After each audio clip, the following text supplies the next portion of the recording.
Okay, good afternoon. It's 4 p.m. I'd like to call the order of the Planning Commission, Tuesday, May the 17th. Can I get a confirmation that the Kansas Open Meeting Act required notice have been properly provided? The packet was posted and the required notice of the meeting was provided. Thank you. Can I get a roll call, please? Yes, we'll call roll for the commission. Commissioner Gilmore. Here. Commissioner Mike Sell. Here. Commissioner Farber. Here. Mr. Jones. Here. Commissioner Waters. Here. Commissioner Olson. Here. And Chair Hay. Here. Okay. So that gives Everybody us get a a chance? quorum. Oh, I'm sorry. That gives us a quorum. We're all here. Everybody had a chance to take a look at the May 3rd, 2022 regular meeting minutes. If there's no corrections or additions to the minutes, can I get a ruling? I move that we approve the minutes of the May 3rd, 2022 meeting. I'd second that. Okay, we have a motion for a approval and a second. All in favor, say aye. Aye. All opposed, same sign. That carries, what we got, 7-0. 7. Okay, we'll drop down now to new business of a public hearing. We have one public hearing item advertised for today's meeting, and that is application Z22-6, and that has been filed by Amy Schreiner with Advantage Trust on behalf of the Beverly S. Olson Trust. And the location of the property in question is the southwest corner of Magnolia Road and Highland Avenue. So it is across the street to the west from Christ the King Lutheran Church and across the street from the south from a convenience store and Central Mall. We've provided some history about this general area, but there's actually some commercial development that occurred on this property in 1956 before it was all platted and zoned, and there was a Howard Johnson Motel and a restaurant known as the Swedish Diner that was built on the 9th Street side of this block, and then the east half of the block was owned by the Charles Olson and family.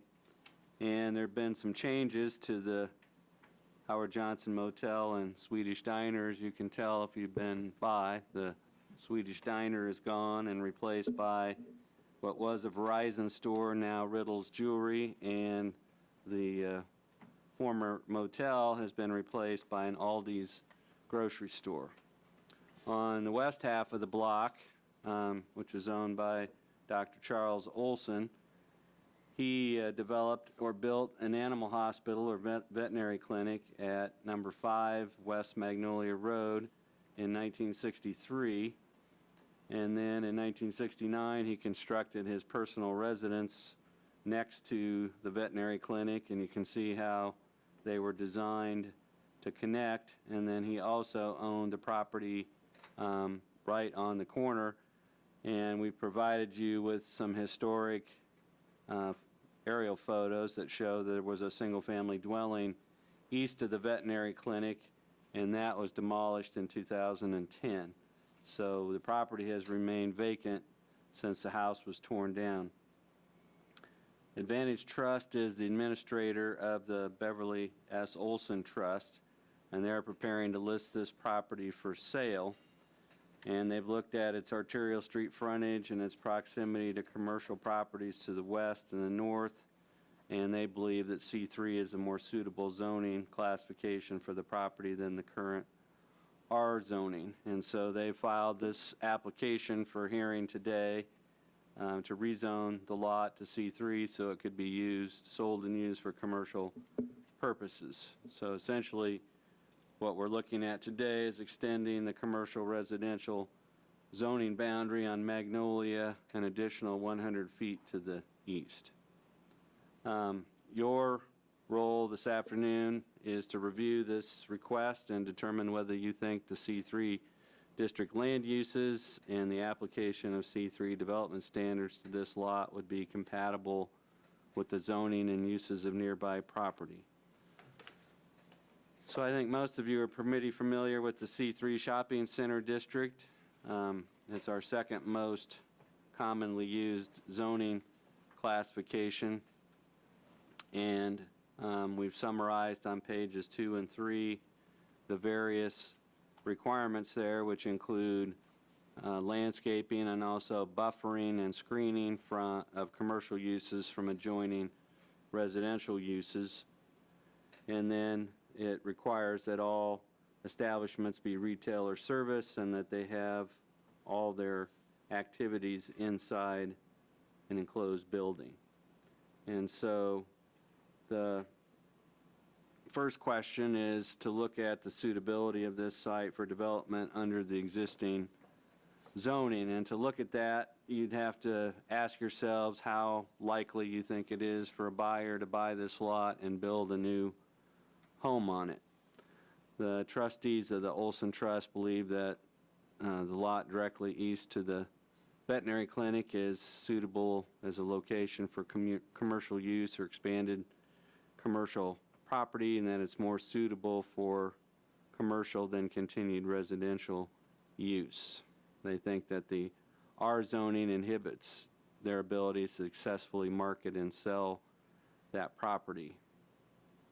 We've looked at it and the suitability, and we think it's unlikely that this would be viewed as a positive or desirable location to build a new single-family home, just due to the traffic volumes on Magnolia. The other thing that's kind of unique here is that the street curve for Magnolia is only 2.5 feet from the property line. And so if you're, say, on South Ohio Street, most of the property lines there start about 18 to 20 feet behind the curb line. So you have that much right-of-way behind the curb, but here you only have 2.5 feet behind the curb before you get to the property line. And so from a land use standpoint, this seems to be suitable for some form of commercial use. But if you look at it from an access management standpoint, it would not be an ideal place for a commercial use that had new commercial driveways. And so I think it's hard to see, but this garage right here was the garage that served this dwelling, and it was actually accessed from this driveway, so there's no curb cuts or driveways anywhere in that location. And so our view is if there's a future commercial use at this property, that we should work to either try to utilize the existing vet clinic driveway as a shared access point, or try to focus a driveway on Highland and not try to introduce a new commercial driveway along there. I think you will recall, and we're not sure of the status of it, but the City Commission asked and the Planning Commission encouraged that this intersection, that there be a traffic study done to be looking at what traffic safety enhancements could be done there. Part of the problem there is that there's no dedicated left turn lane for cars turning here, and so that causes backups. And then this opening here it's kind of too wide to be one lane out and not quite wide enough to be 2 lanes out, so that part needs to be clarified, and that's under review. Dustin, could you update us what you know about the hotel motel project on the mall site?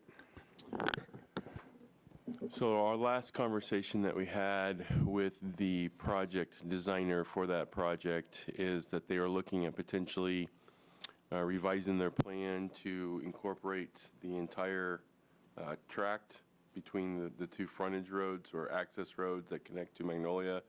Originally, they left the east portion. There was an east portion that they left undeveloped for future growth of the hotel, and now they're looking at developing the whole thing.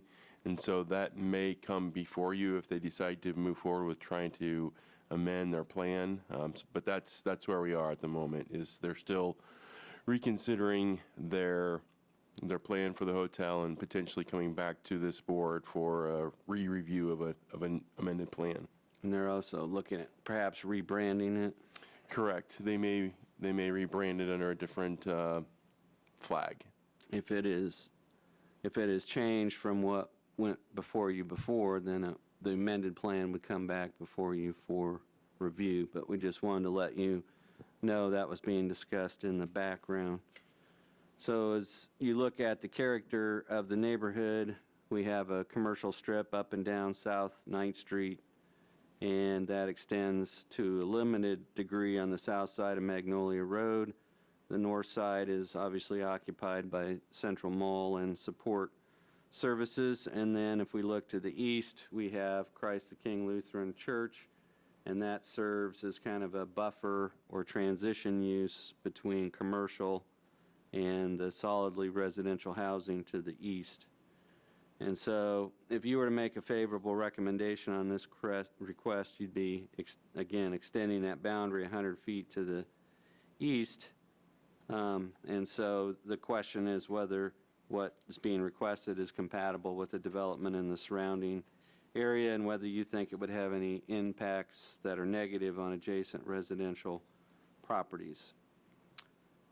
This has been developed property for decades, and all utilities and services are in. If there was a parking lot constructed there, there wouldn't be any need for additional utilities or services. If there was a new building constructed there, there might be a need for some additional services. As far as how this drains, there are storm sewer inlets right here at this intersection, collects water, pipes it under Magnolia into the Magnolia Road ditch that goes underground along here. But that ditch collects water from a fairly large area. It takes it under the interstate west over to Dry Creek. So if we look at the traffic volumes here, Magnolia Road carries over 13,000 vehicles a day along this stretch. Highland Avenue is classified as a residential street, but it does provide a connection between Magnolia and Belmont. And staff's observation is with the church and with some of the traffic situations there, Highland probably carries more traffic there than a standard residential street. And so, as we noted, we don't think that this lot is a suitable location for a new driveway curb cut. And so we think that access shared with the vet clinic should be encouraged or required, and that, if anything, a driveway on Highland would be preferable to a new driveway on Magnolia, just because of the proximity to that intersection. So when the 2010, the city's comprehensive plan and land use map was put together, this lot was considered to be a finger or an appendage to the Olson property, and so it was all under one ownership, and it was all used for residential purposes, so it was shown as suburban residential. But again, the commercial area extends right up to the edge there, so this is right on the transition area. And again, it's a judgment call, but it would seem like the Highland Avenue would be a better boundary between commercial and residential than the current line. So we know that South 9th has always had a commercial development pattern. This particular lot lies in a transition from west to east. As you go east, it's solidly residential. As you go west, it's solidly commercial. And right now, the commercial zoning is 420 feet west of South 9th Street. And it's really a judgment decision for you all as to whether that zoning boundary should be pushed 100 feet farther east. So we've laid out alternatives for you this afternoon. First one would be to approve the C3 zoning as requested. You could recommend conversion of the application to a planned commercial district. that would require the applicant to submit a plan for how the property would be used or developed, which, given the fact that it doesn't have a buyer yet, may be a bit of a challenge. But the difference between planned commercial and regular commercial is that you can limit the uses of the property with a planned commercial, and you can also approve the zoning in accordance with a site development plan for the property. Your third option would be to recommend that this be postponed to allow the applicant or staff to provide you with additional information, or you could recommend denial of the request, and that would be based on a finding that continued residential use of this property is feasible and desirable for the surrounding neighborhood. Staff's recommendation would be to option number 1. We just think that Highland Avenue seems to be a more logical commercial residential dividing line than the current boundary, given that this isn't associated with the Olson residents on Highland anymore. And we've offered 4 possible reasons in support of that on page 8 of your report. We looked at the arterial street frontage, the traffic volumes on Magnolia, the proximity to the nearby commercial uses, the C3 and C5 zoning in the vicinity, the fact that we have utilities and streets already in place to serve this property, and the fact that it is a transition area between commercial and suburban. And in our view, it makes more sense to have Highland be the boundary than where the line is currently drawn. So with that, staff would be open to any questions that you have. We also have the applicants here if you have questions about their plans for the use of the property and whether they have prospective buyers or are just beginning the marketing process. Questions for staff? Yeah, I have one. So on the recommended shared use with the veterinary clinic next to it, so they don't own that property because that's been sold, right? So how does that go about recommending that another property has to share their entrance with a property that's going to be sold? Well, when if it is sold and there's a plan for developing that property, then staff is going to approach the owners of the vet clinic and work with them and try to get the necessary instruments in place. We were able to do something similar. You can kind of see on this map, but we had this Verizon store here, and as much as they had here, they actually had a few employees that were parking over here in the church parking lot. And so we worked with the veterinary clinic and with Dr. and Mrs. Olson to get, as we said, there's 2.5 feet behind the curb for right-of-way, so these sidewalks are built on the vet clinic property and what was then Dr. and Mrs. Olson's property. So we've had a pretty good working relationship with them, and we would encourage that and try to work with them to put the necessary documentation together to make that work. I guess one of the questions I got is, and maybe this for the applicant, is the property, have you figured out what, I mean, anything that's going in there right now? No, Okay. no. Because the reason I ask, on the veterinarian side or the building, there's a one-way in, one-way out. Bollard, or whatever you want to call that, it sets in the center. Is that going to be a problem with people entering and exiting that adjacent property with that island in the center? Well, this is an open area here, and so what we would envision is that there would be some sort of shared access easement that would cover this location here and along in here, and so people coming out of here would exit out that way, and if they were coming in, they would come in that way. But this place right here doesn't interfere with any parking spaces or anything. It's used for access and circulation now, so I don't think that would have an impact. It's mainly a concern about putting any further driveways here closer to this intersection.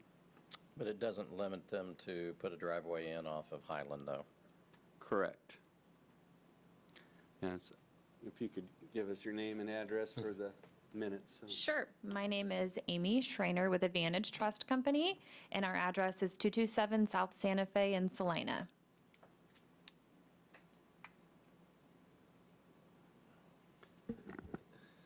Do you have any thoughts about, if you're marketing it for commercial purposes, what kind of uses or what types of businesses you might be trying to target with your marketing, or just want to make it generally for sale as a C3 zone lot?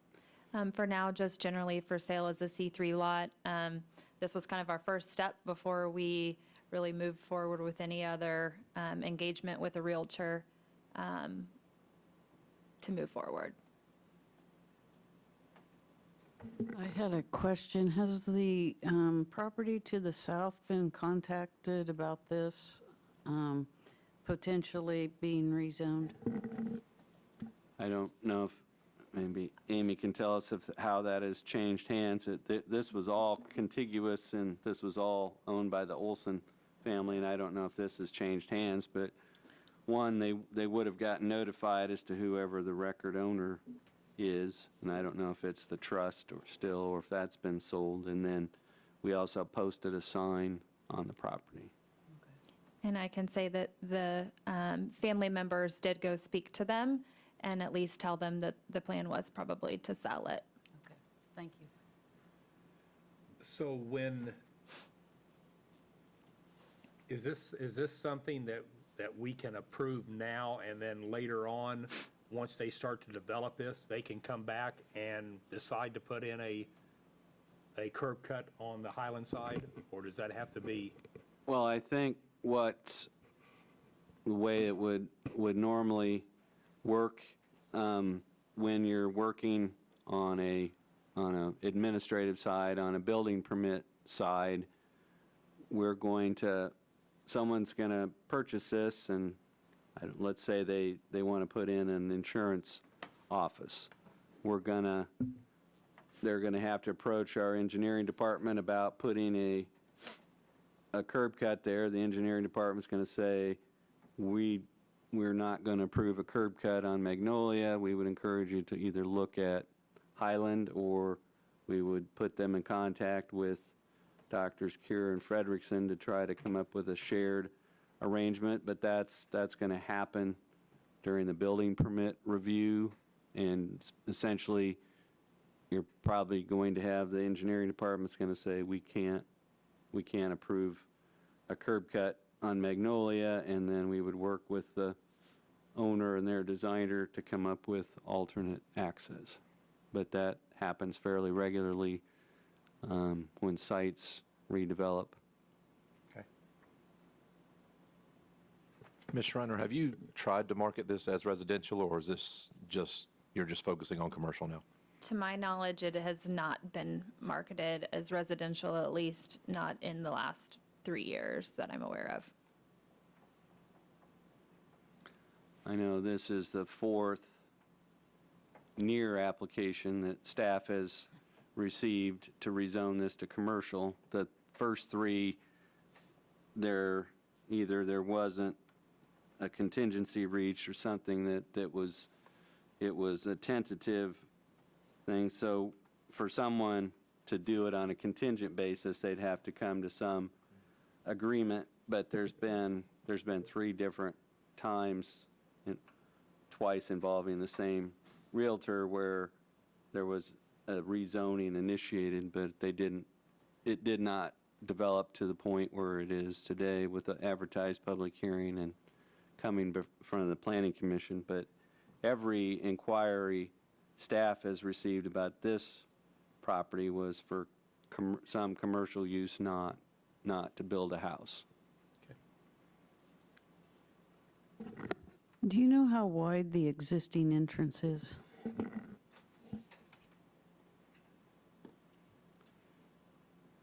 Dustin may be daring and try to use his measure tool, but he'll try to tell you.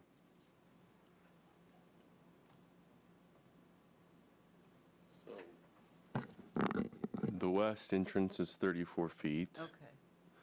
And I'll get the east one here. It looks like it's about the same.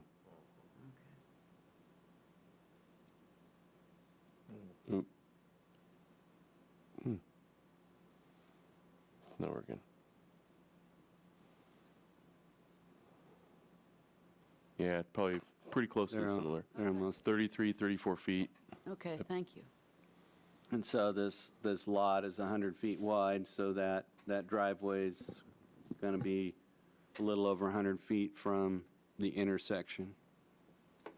And that's at the point where the multi-lane narrows down to 4 lanes, and as you're familiar, if you're on the left lane in Magnolia, you may be coming to a sudden stop as you wait for somebody making a left turn there, so you stay in the right lane till you get clear of that. So. Okay, any more questions for staff? Any more questions for the applicant? Thank you. Okay, thank you. Okay. No more questions for staff or the applicant. I'll bring it back up to the commission for approval or disapproval. I'd make a motion to approve application Z22-6. I would second that. Okay, we have a motion and a second to approve applicant Z22-6. All in favor, say aye. Aye. All opposed, same sign. That carries 7-0. Thank you. For the benefit of the applicant, that's a recommendation that will go to the city commission on June 6th for an ordinance that would actually change the zoning of the property. Okay, we'll drop down to legislative matters. It says We don't have any legislative matters at this time. I think we have kind of briefed you ahead that the January 7th meeting is June 7th. or June 7th. Guess we'd want to roll back to none of us are looking forward to it because of all the letters that we sent out Friday, but they're just with the Stone Lake area. They have an area that's southeast of the Sandpit Lake. They're wanting to plat that and zone it, and then there are 4 street names in there that they're wanting to change. We've been working on, Shandy and I have been working on that some today. When it was originally developed, Shoreline Drive was basically designed like a racetrack design, and you have a single street name going all the way around the lake, and then pretty soon you run out of addresses. And so, or you're duplicating addresses. So the new owner developers have filed a request to change 4 street names. Most of them are unbuilt and not owned by anybody else, but up at the north end, I think I counted 16 existing owners. And so we've sent out notice of that. We haven't heard anything back yet, but if there's one thing that people take personally, it's their home address. And so if you have an existing address, you usually have some opinion if the street name is going to change. So they're looking at changing this segment of street here to a different name. This backside street here is like Shoreline Drive East. That would change. This South Street would change, and then this street would change. So the original design was Shoreline Drive all the way around like that, and when you do that, you end up with places that are in the same 100 block, and then you have to be careful about having duplicate addresses or confusing addresses. So they're trying to avoid that and to plat the rest of this property here. Then up in Magnolia Hills Estates, they're proposing to plat all the property over to Holmes Road. And so that is, again, a request to go from agricultural to residential zoning. And we have a request for an amendment to the plan for Presbyterian Manor to construct like 29 cottages there in the northeast corner of the campus. And there's a couple more out there. We have the request from Bruckner Truck Sales to establish their truck sales dealership on Copper Court, their plan for using that property. And then we have a request that's somewhat unique, although we've had them before. We have an ordinance that says if you're a bar and grill, and you want to have outdoor amplified sound, whether it's music for your patrons or a stage with live bands or whatever, you have to get a conditional use permit, and there's a notice and a hearing involved with that. And so we have the library on South Santa Fe that's proposing to add outdoor amplified sound to their outdoor patio area. So that involves a public hearing before the Planning Commission. And so all of those are coming together for your June 7th meeting that I wish was January. You know, Dean, I'd like to back up a second. I'm really sorry. I seen Mr. Olson was on the Zoom. Oh, okay. I didn't know if he wanted to Dustin. say anything. I'm sorry that we didn't recognize him. Ask for public comment or see if anybody was going to join via Zoom. Yeah. So Mr. Olson is the only attendant that we have on Zoom, so if he would like to share any thoughts, now would be a good time.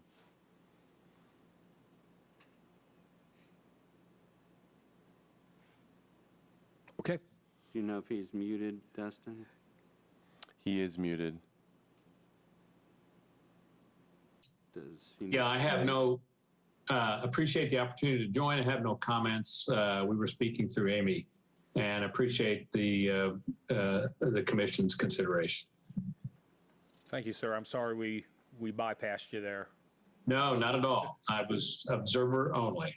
Okay. Thank you. sir. Thank you. Okay. So did I leave anyone out or anything out, Dustin, as far as what?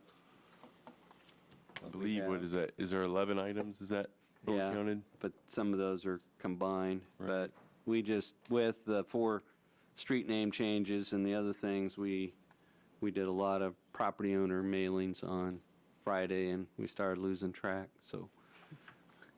The other thing I would note, Dustin mentioned the motel project south, on the lot south of the mall. We also have a project, which I don't have, it may be for the 21st of June. We don't have the hearing date set, but there's a contingent contract to purchase the Kansas buffet building there in front of the mall and turn it into, I believe it's called the Tidal Wave Auto Spa. Correct. So that involves a revised plan and an amendment to the Central Mall Plan Development District. But I believe that they have submitted their plans for that. So as it relates to the Central Mall, those 2 items may not line up with each other, but those are 2 things happening out there. And then May 20th, which is a date we always have circled, is the deadline for anyone you know who wants to set up a fireworks stand. So if you want to have a fireworks stand, you have to submit your application by May 20th or you're out of luck. So any update on the tire company that was over by the Central Mall? Yeah, so Discount Tire, who you guys approved a final development plan for, oh goodness, it's been a year or two now, or a year and a half or so. They have been issued a building permit. We were waiting on contractors for quite a while, which isn't completely abnormal. Some projects, what they'll do is they'll make sure they get all their plans approved before they go out into the bid process. And so that's not necessarily a bad thing, because then you know exactly what it is that you need bidded. So they've done that. They've selected a contractor, and we were able to issue a building permit for that on 4/22/22. So Good deal. not too long ago. And I suppose that would mean we would expect some activity out there in a short amount of time. Okay. Thank you. Okay, that brings us to no other business, I guess. Can I get a motion to adjourn? So moved. I second. Got a motion, second to adjourn. All in favor, say aye. Aye. All in favor, all opposed, same sign. That carries 7-0. Thank you all for attending.